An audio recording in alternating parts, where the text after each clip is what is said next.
권의 책 다양한 울림. 오늘의 독감은 김현수의 이토록 평범한 미래라는 신작입니다. 네, 제가 아주 추천을 했어요. 왜냐면 제가 좀 김현수의 찐팬이잖아요. 그래서 내가 이건 읽자, 우리 9년 만에 소설집이다 이러고 읽었습니다. 네. 네, 어땠나요? 아우, 저의 그 한 문장 느낌을 먼저 말하면 얄밉다. 얄미워. 정말 얄밉다. 얄미워. 얄밉게 잘 썼어요. 너무 잘 썼어, 진짜. 그러니까 잘 쓴 사람들의 이렇게 뭐 수작이다, 뭐 대단한 그림이다 이런 표현 많이 있잖아요. 네네. 뭐 평론가들이 얘기하는. 근데 얄밉다. 얄밉다. 그래요. 평론가가 뒤에 쓴 것도 좀 봤는데 좀 얄밉다는 식으로 쓴 것 같아요. 막 추앙하는 게 아니라 또 너 그랬니? 얄밉다. 질투나. 그런 느낌. 저 뭔지 알겠어요. 알겠어요? 네. 질투도 나요. 어떻게 동시대 살면서 누구는 이렇고 누구는 이렇고 질투가 좀 나고 얄밉고 그런 느낌입니다. 김현수가 저한테 엽서 보냈습니다. 책을 산 독자에게 엽서를 이렇게 주는데 개인적으로 봐왔다 그러지. 네, 그렇습니다. 달을 바라볼 때마다 지금 걷는 사람들을 생각합니다 라고 시작하는 엽서인데요. 이따가 읽어드릴게요. 네. 어떤 책인지 소개. 시간을 인식하는 변화된 시각을 확인할 수 있는 시간을 인식하는 변화된 시각 요거를 우리한테 제시하는 책입니다. 과거에서 미래로 흐르는 것이 보통 시간이잖아요. 근데 이거를 다르게 정의를 하고 있는 책이에요. 우리가 현재의 시각을 삶을 새롭게 상상할 수 있는 가능성을 아름답고 서정적인 언어로 설득하고 있습니다. 설득에 네. 얄밉게. 마음에 드셨나봐요. 네. 아니 저 뭔지 알아요. 읽으면서 야금야금 읽으면서 잘 썼다 이런 말이 절로 나오는 소설이죠. 네네. 아유, 저는 작가 소개 늘 장하게 하는데 이번엔 심플하게 할게요. 네. 김현수입니다. 거기도 약간 얄미운 표현이 있는데? 김현수인데 그냥 요즘 근황을 얘기하면 김현수 작가님이 그 세월호 사건 이후로 거의 이제 정신적 충격, 한국 사회에 대한 실망감과 절망감으로 빠져가지고 한동안 그 글을 쓰지 못하다가 장편 소설로 7회의 마지막이라는 소설을 썼죠. 논픽션. 그래서 저희가 2002년에 읽었죠. 이거 읽었고 그 이후에 이제 9년 만에 신작 소설집으로 소설이 이제 다 몇 편이 들어가 있죠. 이게 8편이 들어가 있는 소설집을 내셨는데 소설집에는 두 가지로 분류할 수가 있어요.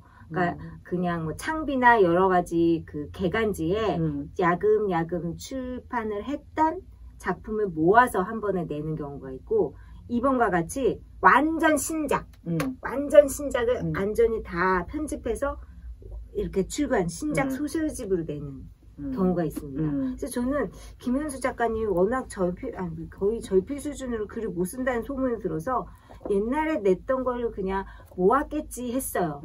아니에요. 다 새로 쓴 거. 이제 이거 따끈따끈한 신간. 잉크가 안 말랐어. 그 안에 코로나 얘기도 있고 그 지금의 현상에 대한 얘기들이 많이 들어있어서 새로 썼다고밖에 볼 수가 없어요. 새로 쓸 수밖에 없어요. 달라진 김현수? 그런 느낌이 좀 들었어요. 하지만 잘 썼다. 그리고 다 현재 진행이에요. 그러니까 역사적인 그런 게 없어요. 그렇죠? 그런 게 없고 다 현재 진행. 우리의 삶 그렇게 반영해서 좀 달라졌다. 김현수가 달라졌습니다. 네. 얄밉게. 그럼 우리 한 줄로 이 책에 대해서 말해보는 시간 가져볼까요? 발가락. 네. Past, Present, and Future. 세 가지. 뭐야? 영어로. 미래를 기억하면 인생은 3배로 살 수 있다. 네. 이렇게 세 가지로 영역을 나눠서 3배로 사는. 미래를 기억하면 3배로 인생을 살 수 있다. 이런 얘기가 들어있습니다. 첫 번째 그 단편 이토록 평범한 미래에 대한 코멘트인 것 같아요. 그렇죠.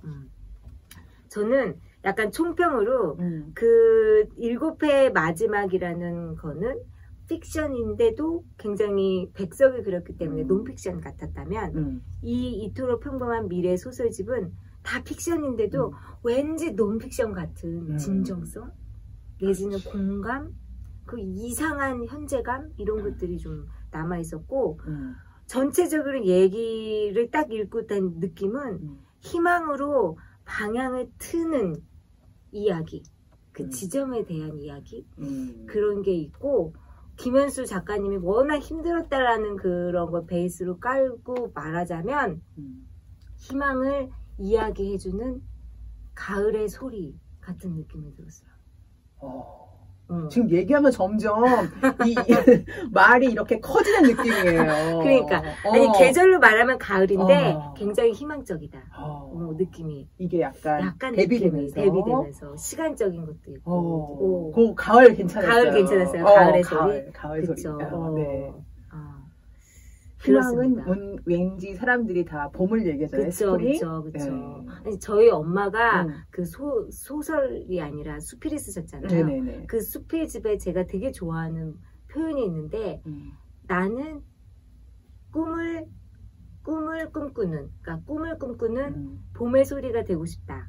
이런 문장이 있어요. 근데 그 문장이 좀 생각나면서 이거는 봄의 소리가 아니라 약간 가을의 소리다. 꿈을 담았지만 그런 느낌이 들더라고요. 좋네요. 아무튼 네. 김현수 작가님 한번 꼭 단 편이니까 그 한 번에 다 읽는다 생각하지 마시고 뭐 겨울밤에 한 편씩 우리 책 팔러 나온 사람 같아.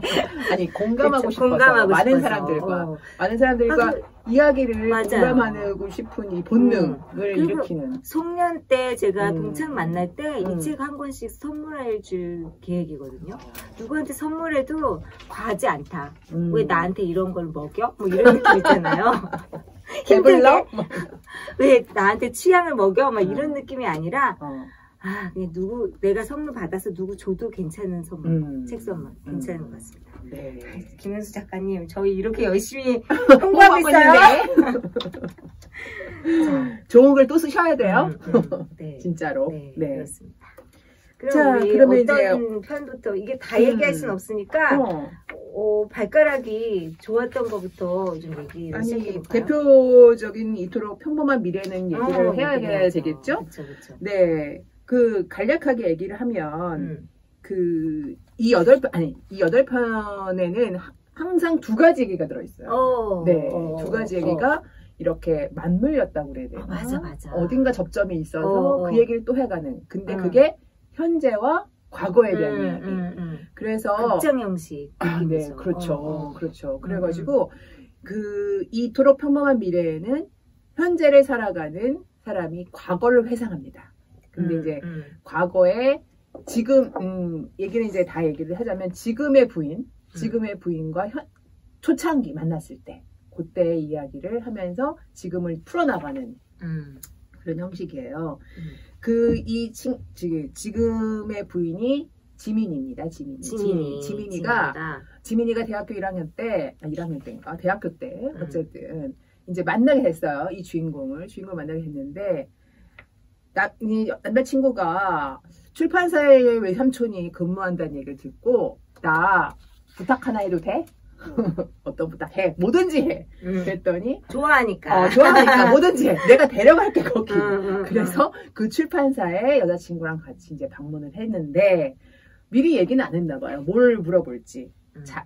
우리 엄마 옛날에 그 발표한 글이 있는데 그 글이 실린 책을 구할 수 있을까요? 물어본 거예요. 외삼촌이 모든 책을 다 읽은 캐릭터예요. 그러니까요. 모든 책을 다 알고 있다. 이런 캐릭터예요. 근데 알아. 그 책을. 그게 이제 재와 먼지라는 책인데 그 내용이 이제 뭐 있고 간략하게 하는 내용이 있고 그 책을 이제 찾았는데 그 책을 찾는 이유가 엄마가 이제 자살을 하셨죠. 자살을 해가지고 엄마에 대한 그 풀리지 않은 응어리가 있어.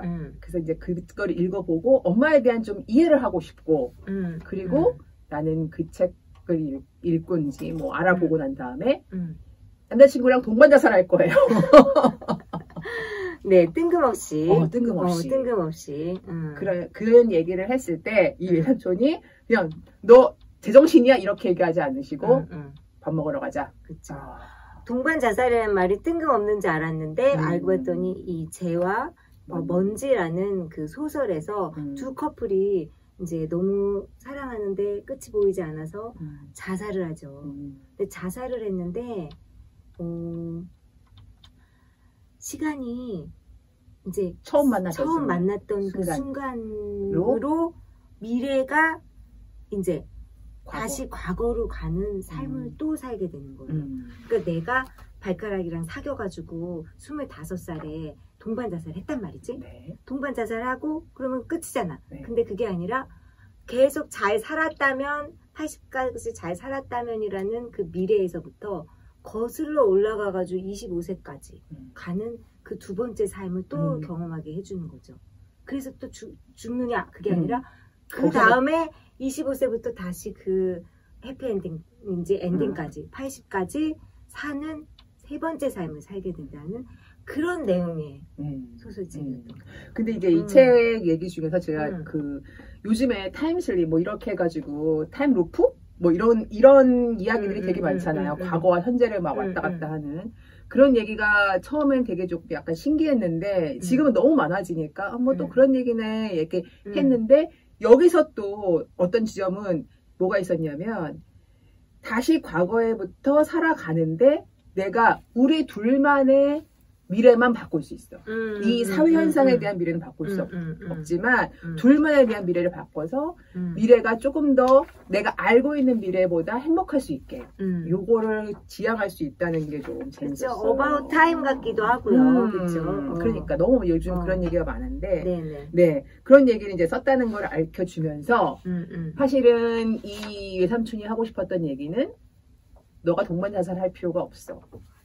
네 지금 만나는 내 조카와 같이 동반 자살할 필요 없어. 왜냐하면 너희 엄마가 썼던 이 책에 너네 엄마가 이걸 쓰시고 어쨌든 자살을 하셨지만 만약에 이렇게 훌륭한 딸이 있는 미래를 기억하고 있었다면 그런 일은 하지 않았을 거야. 그쵸. 그러니까 너도 너의 미래를 네가 기억하면서 어떻게 바꿔서 살아갈 생각을 해봐. 이렇게 결론을 내셔주시는데 이런 삼촌 훌륭한 사람이다. 그래서 이제 그 삼촌의 말을 듣고 우리 지민이 이렇게 묻습니다. 미래를 기억한다는 게 무슨 뜻인가요? 이렇게. 그쵸? 그건 지민 씨의 엄마가 소설에 쓴 거와 같아요. 소설 속 영희는 두 번의 시간 여행을 통해 시간이라는 없다는 사실을 알게 되죠. 시간이 없으니까 과거도 없고 미래도 없어요. 오직 이 순간의 현재만 존재하죠. 이러면서 그 현재의 과거와 미래를 다 조합할 수 있다는 그런 결론을 갖게 되죠. 그래가지고 이제 이 재와 먼지를 읽었다는 어떤 사람의 페북인가 하여튼 소셜미디어에 그런 글을 읽고 우리 남편분이 아내인 지민 씨한테 이 책을 또 갖다 줬어요. 갖다 주면서 이제 맥주를 둘이 마시면서 이제 얘기를 하는데 그런 어떤 평범한 그런 평범한 미래를 우리가 이렇게 맥주 마시면서 평범하게 나누는 미래를 우리 엄마가 상상했다면 자살하지 않았을 텐데 라고 끝납니다. 그래서 이 책의 제목이 이토록 평범한 미래. 우리가 이렇게 맥주 먹으시면서 수다 떠는 그런 이토록 평범한 미래를 상상할 수만 있었다면 그 누구도 자살하지 않을 거야 라는 메시지를 주면서 희망으로 핸들을 꺾고 소설이 끝나죠. 얄미워. 너무 잘 썼어. 짜증나. 너무 짜증나. 왜 이렇게 잘 써? 얄미우시죠? 그렇죠. 그래요. 미래를 기억하지 않았다면 일어나지 않았을 일과 일어난 일이 있었을지도 모르겠다라는 희미한 말을 끝나면서. 그러니까 이게 사실은 두 가지 이야기인데 두 가지 이야기 같지가 않아요. 네.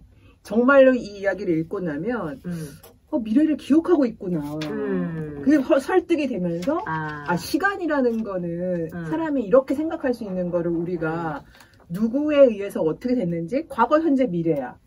이렇게 생각하고 흐름대로 그냥 살고 있구나. 그런 생각이 들더라고요. 네. 블랙홀이 있는 것 같기도 하고. 블랙홀이 있는 것 같다. 네. 아, 다 재밌어서 뭘 해야 될지 모르겠는데 그래도 약간 좀 흥미로웠던 작품인데 저는 진주의 결말.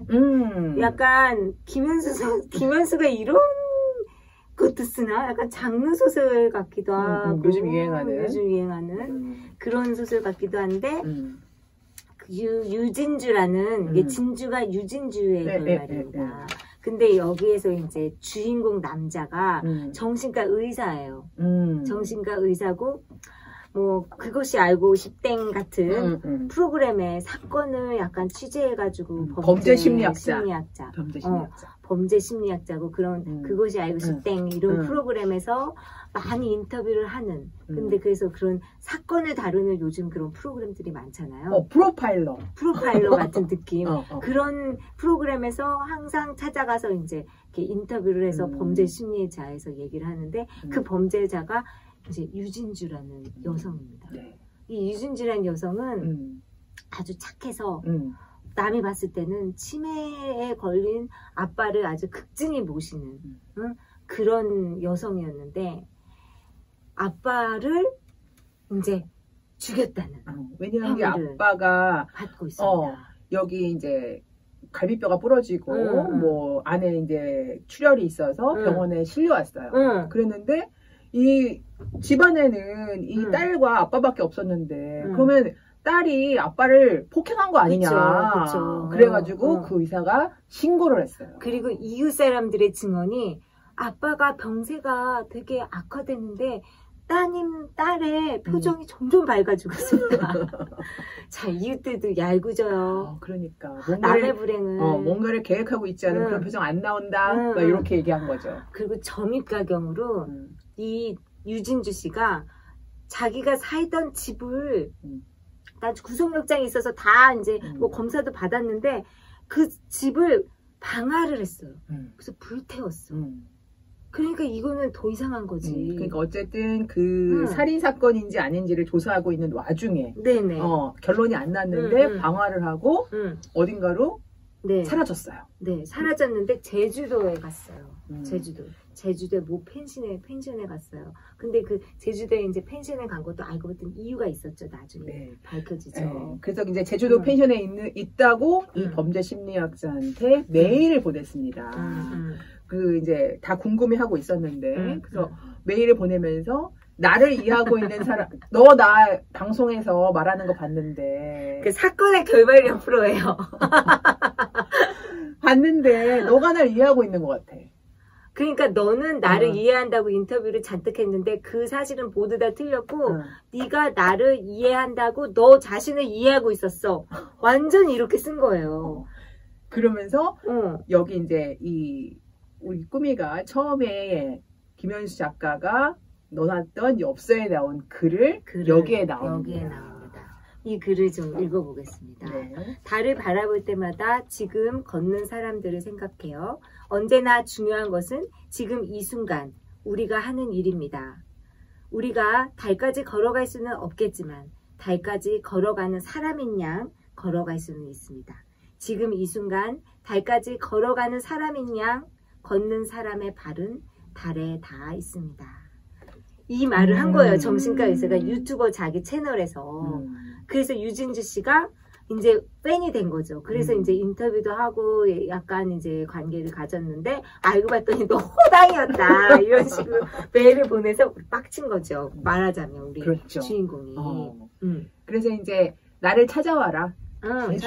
제주도로. 그래서 내가 뭐 그걸까지 가야 돼. 이렇게 했는데. 그리고 이제 이 불태운 거는 정말 모든 과거를 다 지우고 싶은 강력한 충동이기 때문에 이 정신과 의사는 이분은 치매에 걸린 그 노인이 된 아빠가 이 유진주 씨를 성적으로 농락했거나 폭행했을 것이다라는 아주 진짜 그런 가설까지 세우면서 이제 그런 기미로 이제 통속적인 좀 자극적인 방송을 한 거죠.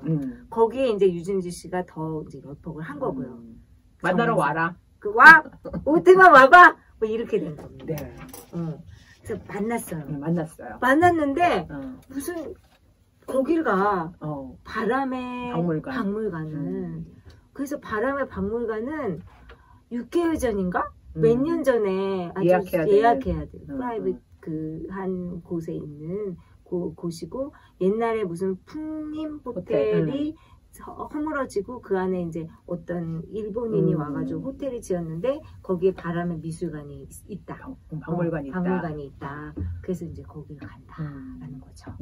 그 틈이 약간 있게끔 지어가지고 바람이 지나간 제주도 바람이 많으니까 그 소리를 들을 수 있는. 이거 조금 신기하더라고. 사람이 그 시각, 청각 뭐 이런 게 있는데 이 소리라는 거는 새로운 감각이잖아요. 호텔 안에서. 근데 이제 그거를 들으면서 아빠가 이 전에 풍림 호텔이었을 때 여기 신혼여행 와서 엄마랑 있었던 곳이어서 그쵸. 아빠가 마지막에 이제 오고 싶어 하셨다. 그러니까 유진수 씨, 근데 아빠가 치매가 점점 안 좋아지고 건강이 안 좋아지는데 어떻게 이 바람의 박물관을 같이 올 생각을 하셨죠? 그러니까 당신이 그러셨잖아요. 달을 바라보고 걷는 사람은 달에 가 있다고요. 꼭 가능한 일만 해야 되나요? 이렇게 얘기를 해서 나 찐팬인데 맥센스 그래 예 가자 이렇게 된 거죠. 가서 이제 둘만의 얘기를 한 거예요. 둘만의 얘기를 하는데 알고 보면 아빠가 나한테 희생적이었고 아빠가 엄마가 이제 세상을 떠난 다음에 개가도 하지 않고 나 자신이 너무 부정적인 생각에 갇혀 있었을 때 그거를 다 글로 쓰고 그거를 지워라. 그래서 그 일기장에 그렇게 다 줄거진 그런 게 생긴 거고 아빠가 굉장히 얘한테 헌신적이었다. 이런 얘기가 다 펼쳐지죠. 그러니까 결국 이제 내가 죽인다는 건 말도 안 되는 일이다. 근데 이제 그 와중에 그 안에 출혈이 있고 그 갈비뼈가 부러진 거는 인공호흡 이런 걸 하다가 된 거고 뭐 안에 이제 간에 문제가 있어서 출혈이 있었던 거라고 판명이 나면서 그 존속 상해 치사죄 뭐 요거는 무죄가 되고 방화죄만 유죄가 돼서 뭐 1년 얼마가 이제 결론이 났죠. 그래서 이 소설에서는 어떤 느낌을 받았냐면 우리가 얼마나 사람을 오해하는가 그런 것들을 좀 많이 느꼈어요. 그리고 그 부녀 관계에 있어서 특히 오해하는 지점 이런 것들이 잘 녹여 있지 않을까 그런 생각을 좀 했거든요. 그래서 많은 생각을 하게 하는 그런 작품이었던 것 같아요. 달까지 갈 수 있어요. 이런 생각을 저는 하면서 그래 그 달의 위치에 대한 제가 이제 이과생이니까 그런 얘기 생각 자주 하거든요. 뭐 요즘 다시 달에 가는 거에 대해서 프로젝트 많이 만들고 달 탐사선 다시 이제 보내고 그런 시대인데 뭐 사람들이 이과생 문과생 이렇게 대비하는 말장난 같은 거 많이 해요. 그래가지고 이과생들은 뭐 가능한 것만 얘기하죠. 뭐 이러면 문과생들이 뭐 가능한 게 뭐가 있어요 그럼 뭐 이렇게 얘기를 하잖아요. 근데 약간 그런 느낌도 있었어요. 달까지의 거리가 중요하냐 내가 거기까지 갈 수 있다고 생각하는 게 중요하냐 이런 거. 그래서 왜 그런 방화를 했냐 그거에 대한 얘기를 이 유진주 씨가 이렇게 얘기합니다. 달을 향해 걷는 것처럼 희망의 방향만 찾을 수 있다면 이라고 생각했다. 그래서 저는 치매에 걸려 우연히 떠오른 생각을 의심조차 하지 않고 그대로 믿는 아빠의 마음을 마치 치매에 걸린 것처럼 사전 경고도 없이 사람들의 운명을 바꾸는 신의 마음을 이해한 사람처럼 살아보기로 한 거죠. 그래서 불을 질렀습니다. 그러니까 아빠가 돼서 불을 지르면서 아빠를 그냥 떠나보낸 아무 이유도 없이. 근데 소방관들이 우리 집에 유리창을 깨는 걸 보고 제 속이 얼마나 시원했게요. 가슴이 얼마나 벅차올랐게요. 저는 비로소 자유를 얻었거든요. 그 순간 전 모든 이야기로부터 자유로운 거예요. 그러니까 어떤 끝이 봤다라는 느낌? 그래서 진짜 내 안에 불을 지펴라 이런 게 그런 건가 뭔가 이 소각하고 막 뭐 실현당한 사람이 뭐 이렇게 뭘 태우고 이런 것들이 뭔가 이 끝을 보면서 느끼는 희망, 희열 이런 건가? 희망의 방향을 트는 건가? 달을 향해 이런 생각도 들고 되게 멋있는 작품이었던 것 같고 우리 그 노래 한 곡을 들어볼까요? 네. 노래 한 곡을 듣는데 이 책에 이제 말리엔테라는 스페인어가 나옵니다. 네. 그래서 제가 말리엔테라는 노래를 찾아서 띄웠습니다. 들어보시죠. 네, 말리엔테. 네, 용기 있는 이런 뜻이죠. 용기 있는 멋진 이런 어떤 말리엔테 스페인 가면 말리엔테라는 말을 많많이 하더라고요. 페르페토랑 완벽한 이런 말을. 아무튼 그 사랑의 단상 2014입니다. 제가 이 소설책에 그 여러 가지 작품이 있는데 사랑의 단상을 제일 먼저 읽었어요. 이유가 뭐예요? 뭐야, 좋아요. 그냥 단상이란 말이 좋아서. 그리고 이제 짧게 쪼개서 읽었기 때문에 그리고 약간 이렇게 걸으면서도 읽었거든요. 이 책은 이렇게 단상이니까 그냥 걸으면서도 읽혀지니까 그냥 편하게 읽었는데 아주 묵직하게 끝나가지고 아 그래 1014였지 이러면서 그렇게 또 받아들였죠. 네. 그 이 주인공이 커피를 좋아하잖아요. 그 이렇게 챕터가 나눠져 있어요. 1. 네스프레소 한정판 캡슐 커피 소사 이렇게요. 그쵸?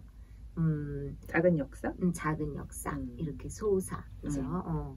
지훈이라는 남자가 핸드폰을 잘 잃어버리는 캐릭터고 갑자기 막 공감적 뭐 은행 가서 뭐 이렇게 그 비밀번호 있는 그 카드를 이제 버리려고 이제 어떤 그 자기 금융 관련된 걸 모아두는 파우치를 열었는데 웬 한정판 에스프레소가 있는 거야. 한 캡슐이 남아있는 거야. 기억력도 나빠서 다시 기억을 했더니 아 그녀랑 헤어진 그애 내가 야금야금 먹다가 너무 아쉽고 소중해서 여기다 넣어놨지 그 맛을 아직도 느낄 수 있을까? 이렇게 시작합니다. 영국 주인공처럼. 그러면서 이제 2011년에 그 시기로 넘어가죠. 사랑 얘기는 뭐 그냥 아련하고 그냥 좀 시시했죠. 그냥 뭐 특별하지 않았죠. 특별한 얘기는 없었어요. 근데 이제 이 지훈이라는 주인공이 사랑해 이거를 그냥 동료한테 하면서 사랑해? 이거 갑자기? 저요? 막 이렇게 얘기하는데 그게 아니라 사랑이라는 말을 함으로써 이 느끼는 요런 따뜻한 요걸 느끼고 싶어서 그냥 하는 말이야. 이렇게. 그리고 이 지훈이라는 인물이 그 과거 여친이랑 시시콜콜 이랬다 저랬다 그런 일화에 대해서 쓴 게 아니라 정말 단상이에요. 갑자기 퇴근길에 막히는 길에서 차창을 보면서 차창의 그 한강을 보면서 아 나는 그녀의 목소리가 생각나 뭐 이런 식의 단상. 그녀의 얼굴은 기억이 나지 않고 그녀의 뒷모습만 아련한데 그녀의 목소리가 너무 생각나. 이렇게 이런 식으로. 그리고 뭐 여러 가지 그런 느낌이 너무 좋더라고요. 정말 옛날 그 오빠 옛날 그 오빠들 생각이 나면서 촌스러운 약간 그런 느낌이 대학교 다닐 때 막 문청이라고 막 이렇게 막 그 바바리 코트 입은 그런 오빠 느낌이 나지 않아요? 그렇죠? 그러면서 이제 또 회사에서 비행기 티켓 미리 예약 하나 하자. 지금 되게 싼데 작년에 그래서 못 갔잖아. 그쵸. 그때 딱 시기에 워크숍 갔잖아. 근데 지금 또 그걸 하라는 얘기가 있더니 그런 거라도 있어야 지금 해가 빨리 그 시간까지 가는 거야. 그치. 뭔가 미래에 대한 생각이 아무것도 없고 지금처럼 계속 암울하다고 생각하면 시간이 안 가잖아. 그 말을 여기에 이렇게 썼어요. 노예 주제에 애당초 비행기는 왜 끊어? 주인공이 이렇게 했더니 그 후배가 이렇게 얘기했어요. 아직도 꿈이 많이 남아있거든요. 그렇게 내 꿈의 일부를 타지 못한 비행기에 태워보내는 거죠. 문청 오빠 얄미워 진짜. 말을 어떻게 이렇게 쓰시는지. 그러니까 완전히 이거는 낭만 쩔어요. 여기 이 글들이. 그런데 이제 또 그 앨리스의 다락방에서 들리는 먼 북소리, 이 챕터에서는 그녀와 함께 갔던 그 다락방 카페가 있어요. 거기서 이제 혼자 또 이제 그 문청처럼 가만히 앉아서 그녀를 생각하는 거지. 약간 개뽕장하면서 이제 그때 어떻게 이제 사귀게 됐는지, 그녀랑 어떻게 사귀게 됐는지 이제 한 거죠. 그때 이제 그녀가 크리스마스였잖아요. 연말이었나요? 그쵸? 그때 이 카페에 들어와가지고 그냥 전화했어. 뭐 걸 사람도 없고 그렇게 해서 사랑이 시작된 거예요. 말하자면. 그쵸? 네. 아, 어쨌든 이 리나라는 친구 밖에 와서 문도 안 열어주는 야멸찬 곳이 있는 그런 친구예요. 그러니까 지금은 문을 안 열어주지. 그러니까 야멸찬 곳이 있었는데 또 과거에는 또 이렇게 살짝살짝 따뜻한 구석이 또 있는. 네. 근데 그 전화를 받고 이 지훈이 말리엔테라는 영화를 봤어요. 영화가 나오는. 그러니까 그 미셸 공드리의 영화도 보고 그 당시에 말리엔테라는 스페인어를 떠올렸어요. 그 전화를 받고. 근데 그 말리엔테가 용기가 있는 이런 뜻이거든요. 그래서 용기를 내서 이제 그 카페, 앨리스라는 카페에 가서 둘이 사귀게 된 거죠. 그래서 이 소설의 이제 마지막에서는 말리엔테가 있어야 연애를 한다. 결론인가요, 그게? 연애를 한다. 그런 결론으로 끝내지 않았는데, 그, 그냥 회사 동료한테도 사랑해 이런 말을 하게 되는, 이제 너무너무 사랑에 배고픈 그런 30대 중반의 남성이 됐잖아요.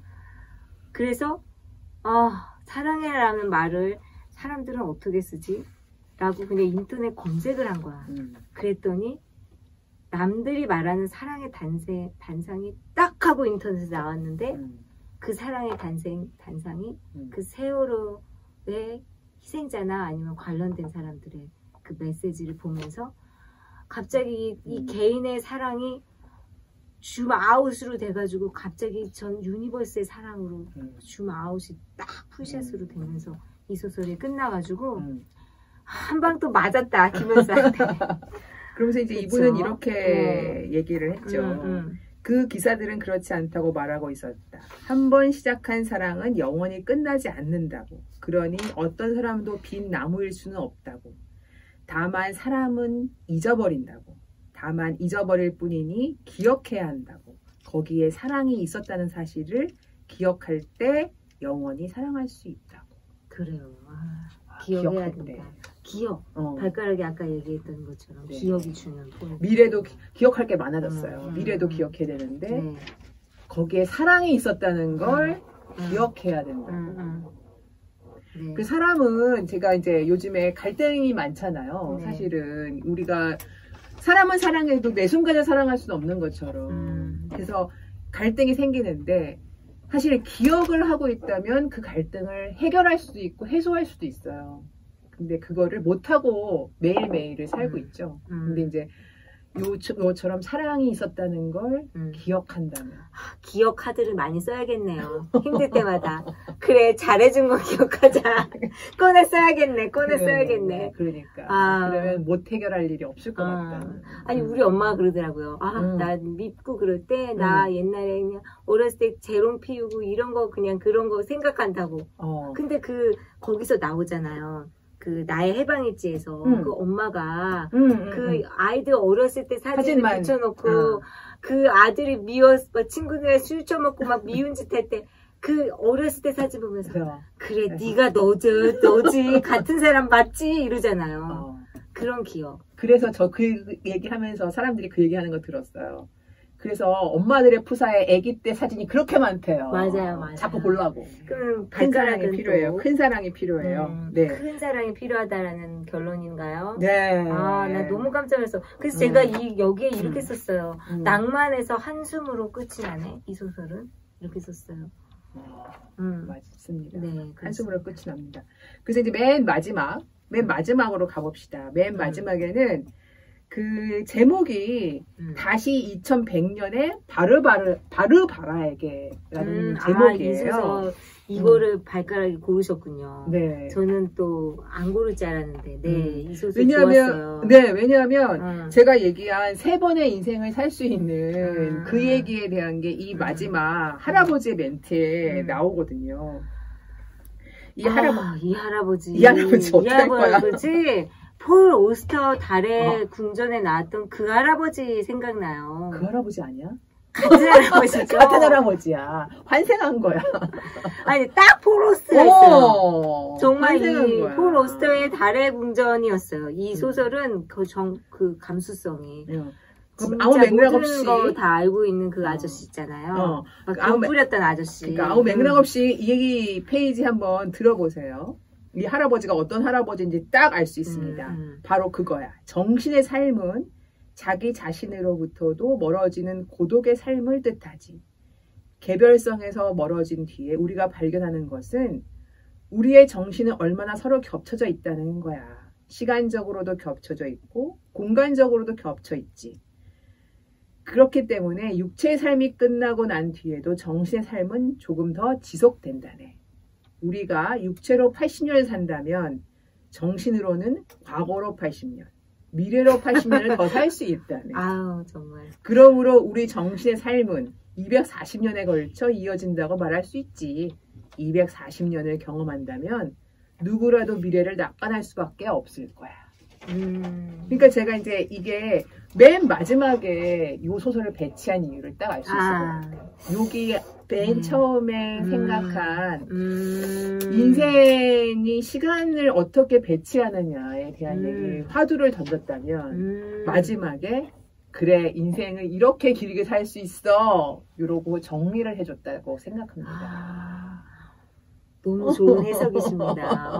그러네요. 편집자. 아니, 이 소설이 앞에 그 이토록 평범한 미래랑 그 다음에 다시라는 말도 2100년에 바르바라에게 라는 말도 딱 너무 와닿네요. 저는 그 지점을 읽을 때 그 파우스트 생각을 안 할 수가 없었어요. 안 할 수 없었죠. 파우스트가 한 240년 살았나요? 그렇죠. 그렇죠? 딱! 그 정도 살았죠. 그러니까 약간 파우스트를 염두해주고 쓴 소설 같기도 하고요. 그래서 이 소설은 역시 그 삼촌 캐릭터랑도 좀 닮았어요. 그 외삼촌.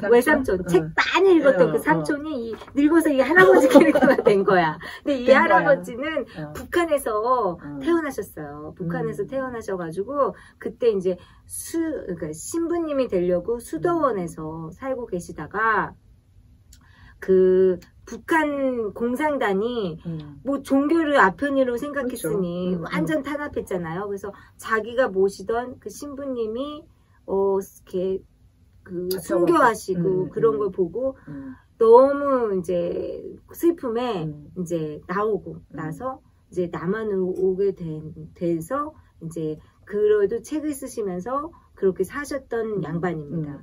그래서 너무 살아온 인생이 우여곡절이 많기 때문에 어떤 한 출판사가 육성으로 살아온 그거를 인터뷰를 해서 책을 냅시다. 이렇게 한 거예요. 그래가지고 우리 조카, 그 손자가 주인공인데 이 손자가 이제 출판사에 다니는 친구죠. 그래서 이제 자기 뭐 아는 대학원생 한 명 해가지고 인터뷰를 좀 따라 한 거예요. 근데 이제 첫 번째 인터뷰에서 너무 이제 좀 정치적인 색깔로 나와가지고 출판사 사장이 뭐 삐라 만들고 막 광공상도 뭐 이렇게 반대 삐라 만들고 막 이런 내용, 좀 인기 없는 내용 말하자면. 그렇죠. 그런데 요즘 좀 안 팔리는 내용이죠. 그래서 그냥 무산됐어요. 책이 무산돼버렸어요. 책이 무산됐어요. 하지만 녹취가 남아있었죠. 녹취가 남아있죠. 그러고 근데 녹취가 녹취를 푼다고 하거든요. 그 필사하다가 말았어. 아직 남아있었는데 이제 언고잉인 상태인데 할아버지 건강이 안 좋아지셔서 코로나 시대에 거길 가신 거예요. 요양원에. 근데 요양원 간병원이 할아버지가 자꾸 헛소리를 하세요. 자꾸 바르바라야 이래요. 그래가지고 바르바라라면 그 성녀 이름 아니야? 그렇지. 그치. 바르바라란 성녀가 있지 해가지고 성녀를 찾아봤더니 옛날에 이제 그 유명한 성녀예요. 네. 이게도 순교한 아버지가 그 종교를 바꾸지 않으면 처형하겠다고 얘기를 해서 결국 처형당했죠. 하지만 끝까지 이제 종교를 바꾸지 않은 그런 성녀로 된 그 바르바라 이름이 한 명이 나오고 그 다음에 이제 두 번째 바르바라는 여기서 이제 옛날 1850년대 그때 천주교가 처음 들어왔을 때 이 그러니까 천주교를 접한 바르바라. 근데 이분은 그 수녀가 되고 싶었어요. 그렇죠. 그래서 끝까지 결혼을 안 하고 그 수녀의 삶을 살고자 도망 다니고 뭐. 수녀가 되려면은 이제 영세를 받아야 되잖아요. 근데 이제 영세를 이제 막 해주지도 않고 막 그랬죠. 그래가지고 전염병. 결국 이제 그 결혼을 안 하고 그 독립적인 삶을 살려면 도망 다녀야 되는데 결혼하라고 집에서 도망 다녀도 끝이 없으니까 그러면은 이거를 아무도 근접하지 않는 게 살려면 병자성사는 해준다 그 얘기를 들은 거야. 그래서 막 가서 병을 옮긴 거야. 옮은 거야. 스스로. 그래서 병자성사를 받아서 하나님 나라에 비의를 하고 간 거죠. 두 번째 바르바라. 그게 이제 조선시대 한참 핍박당했을 때. 왜? 아니 천주교가 결혼 못하게 한다고 막 딸한테 결혼시키고 막 그런 문화가 나오는데 또 너무 싫어가지고 막 환멸을 느끼면서 내가 읽었어요. 왜 여성의 삶을 왜 그렇게 탄압했는지 몰라. 자기가 종교를 가질 수도 없는 그런 지경에. 뭐 그 여성의 삶에 대한 건 지금 뭐 현 상황도 이란이나 뭐 이런 데서 계속되고 있기 때문에. 그래서 그 바르바라인 줄 알았더니 또 그 바르바라가 아니었죠. 결국 이 분의 여동생. 세례받은 여동생 이름이 또 바르바라였어요. 그 세 번째 바르바라인데 그 공산당이 어쨌든 쳐들어오고 막 이럴 때 그 총에 맞아서 돌아가셨죠. 근데 그 바르바라를 자기 엄마한테도 얘기하지 않았죠. 왜냐면 너무 슬픈 얘기이기 때문에 얘기하지 않은 겁니다. 그래서 이제 이렇게 마음에 묻어두고 있었는데 그러니까 어쨌든 자기가 마지막을 향해 달려가고 있다는 거를 알면서 그게 자꾸 생각나는 거죠. 그래서 이제 간병인한테 바르바라를 계속 얘기를 하니까 바르바라가 이 바르바라가 뭐야 막 이렇게 하면서 끝났어요.